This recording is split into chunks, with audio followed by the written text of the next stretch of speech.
we didn't know how much people were going to respond to it. And it is so beautiful when he says that, and it's heartbreaking and it's sad. And I mean, I hope he gets his jet ski ride. Kate, it is so great to see you again. I'm so excited to get to talk to you again. I am Hector here on behalf of Nerdist once again, and I'm so excited. I loved the show. This is so great. Oh, thank you so much. I'll say my Twitter friend. First question, most important question, obviously, is Casey okay? That's what fans need to know. I hope so. I mean, you know, I think he's a very resilient character, you know, like I think he will be okay.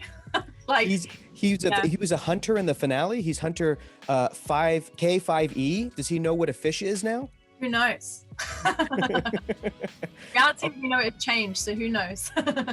We have learned a lot about He Who Remains in the past couple days. We've learned that he was always your North Star. Don't say North Star. Don't say North Star. And that you cast him alongside Peyton Reed for the next Ant-Man movie. And what I would love to know is, you've talked about how you put him in the show, this variant of Kang, this important future character, until somebody told you not to, but nobody told you not to. Whose idea was it to even include him in the finale for Loki? It was honestly, it was with Marvel, like when I started, so they, you know, like the writers have been working with Kevin Feige and Kevin Wright and Stephen Brassard, and they'd had this arc for the story. And I think it was always the plan that Loki and Sylvie were going to go to the Citadel and meet He Who Remains. So it was always kind of in the, I think the Kevin Feige master plan. It's just, it was to me so mind-blowing, because I guess I was like, really? Like, we can do it in the show?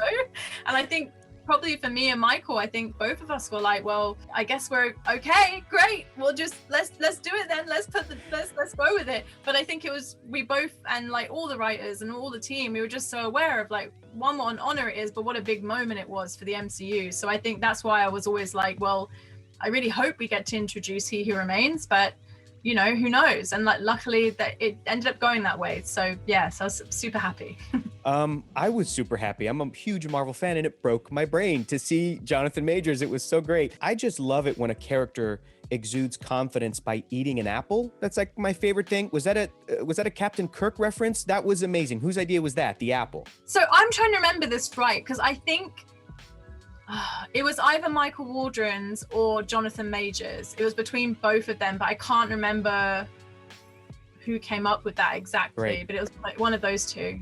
I can't remember if Jonathan just came with it to set. I feel like Jonathan came with it to set, but I don't want to speak out of turn if it was Michael. So I'd say check with Waldron and you got it.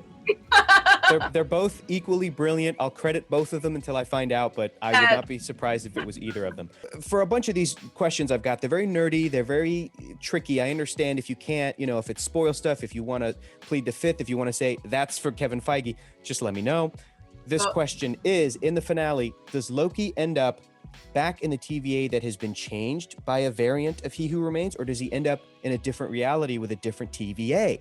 Interesting. Well, I suppose like arguably it's both, right? Because in my head it's like Sylvie sends him back through the door, and like because of all the branches and everything connecting now, like reality is shifting anyway. So he's in like what version has it replaced the original reality? We don't know. But okay. I think that's all up for discussion, right? And yeah, and hopefully will be answered.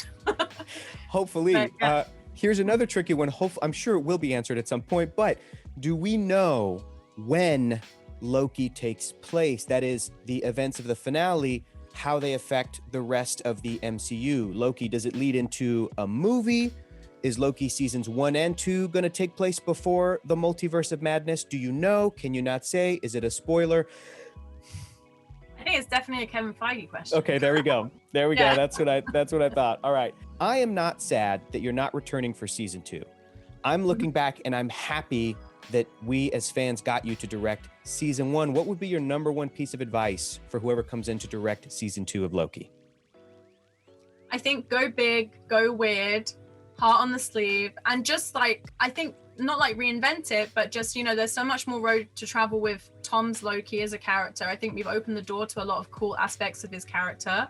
And just honestly, just go big or go home. Because I think the thing I love about our show is you kind of, you know, people thought it was going to be Loki kind of hopping through time and like, you know, messing with stuff. And like it did that a tiny bit with Pompeii, but like not really. It was actually something very different. And I think for me, that's always kind of the North Star. Is like, make it weird. And that would be it, really. Just kind of, go for it, I think, and subvert everyone's expectations. I think that Loki was at its best when it was going weird. It was so weird and so great. If you were to come back and work on other Marvel stuff, would you want to keep telling stories with the characters from Loki, or do you have your eyes on maybe another Marvel character that you'd want to work on? Honestly, like, I love all our characters in Loki so much, but I would, Kevin Feige's my timekeeper. So if he wants me back for someone in particular, he can call, but I would defer to him. The moment where Owen Wilson says, "That's what I'd like to do, just riding around on my jet ski," everybody cried.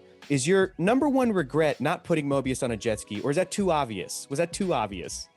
No, I think honestly, I remember me, the writers, and the studio were talking about it, and we were like, damn, people really want to see him on his jet ski. And I think because we didn't know how much people were going to respond to it. And it is so beautiful when he says that, and it's heartbreaking and it's sad. And I mean, I hope he gets his jet ski ride. There is an amazing cosplay image of two cosplayers, though, as Mobius and Loki on a jet ski. That's actually out. So there's an image out there in the world of those two characters, if that's just a trick for people. But Kate, was that kiss at the end real? Did Sylvie really want to kiss Loki, or was she just using that to distract him to get him away from He Who Remains? So I think it was real. I think obviously there is the one hand that, she takes the temp pad, but their feelings aren't empty. I do think that, she really does care about him. I think you feel that outside the barbershop, and they're like two teenagers and they don't know how to interact with each other. And I think that, and it's even the fact them looking at each other created that Nexus event, and it saved Mon Lamentus. I think those feelings are there and they're real, but